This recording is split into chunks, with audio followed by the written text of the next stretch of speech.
Hello, beautiful people. Like, share, and subscribe. A former governor of Ekiti State, Kayode Fayemi, has asked the APC party, led by the national chairman Abdullahi Ganduje, to relate to President Bola TINUBU the true state of the affairs and feedback from Nigerians and not information he gets from Asurok. Fayemi, a former governor of the Nigerian Governors Forum, and made the appeal during the public launch of a book titled APC and Transition Politics, authored by former National Vice Chairman, Northwest of the APC, Saliu Lukman, on Tuesday in Abuja.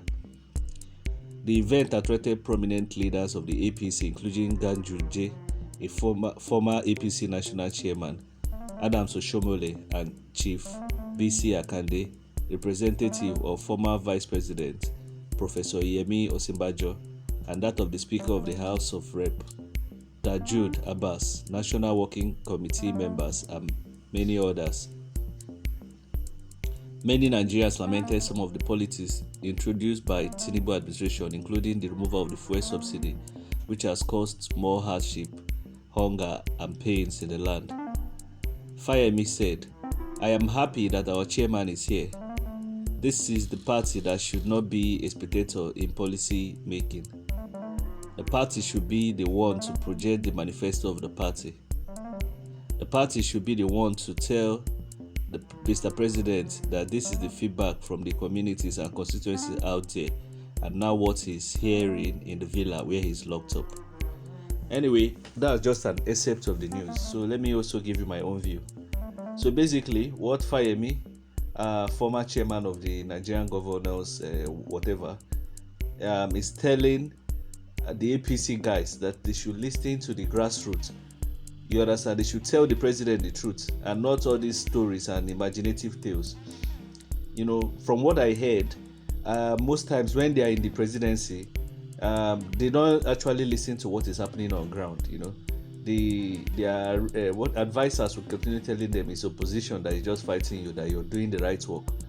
You can see how delusioned Buhari was.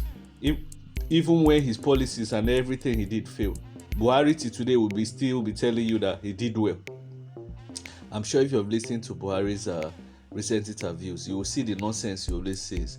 This is a man, under him and this APC party, killed more than 63,000 people and sunk more than 133 into poverty. Yet he will still open his brown teeth to come and tell you that he did well. He is one of the best presidents. It's such a shame. When you listen to these people, I don't understand.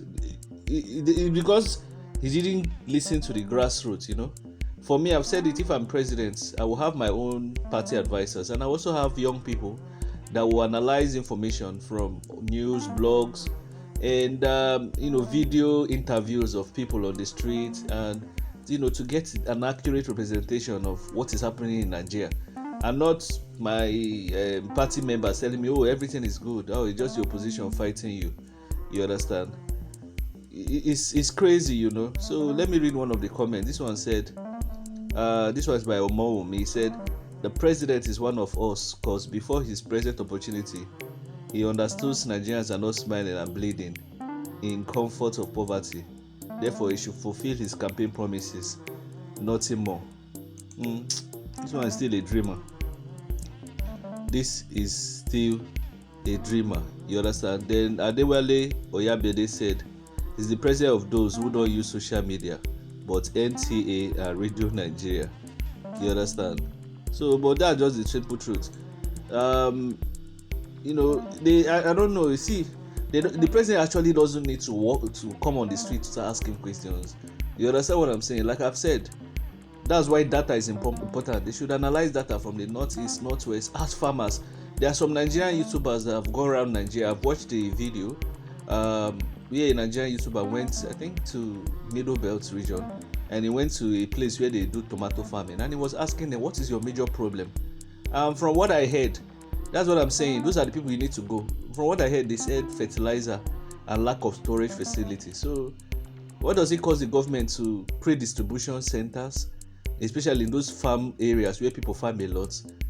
You understand? Then create apps where if a farmer wants to take fertilizer, he registers with his face, his video, you understand, fingerprints, and he will pay back. It's just like subsidize it to a very low scale, and and he will pay back that loan, or you can even give them loans as fertilizers, and bring tractors. If they can fuel the tractors will work on their farm, and even create a way where there will be zero tax for people that will say, oh, they want to do storage facilities for these farmers, so that the price is low, or the government does that too. But there are just plus or minus ways where you can improve things. You need to go to the grassroots. I've listened to most farmers from the north, and one of the things they mention is fertilizers.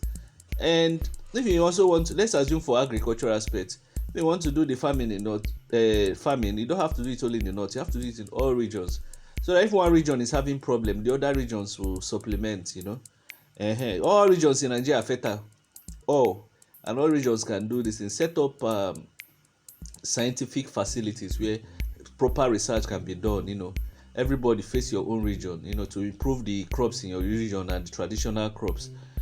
Start with food crops, but those are just basic ways. But I don't think TINUBU understands all this thing. What TINUBU understands is to grab, snatch it, and whatever language you were saying the last time. So to me, I don't think fire me is just talking to a stone. You understand? For me, I don't think TINUBU will listen to him.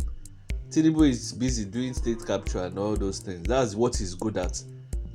Capturing tax, increasing tax nets and everything. He doesn't have any idea. You understand? Because if he has an idea, Lagos would have been world class. We all of us know how Lagos is, with the roads in Lagos especially. It's a mess. What Lagos basically needs is a road infrastructure. You understand? And it doesn't have it. 80% of Lagos roads are bad. Then maybe greenery, and force people to repaint their houses, renovate it. And there are a lot of slums in Lagos too. But it's not only Lagos, it's all over the country. Let me know your thoughts in the comment section. What do you think about what this man is saying?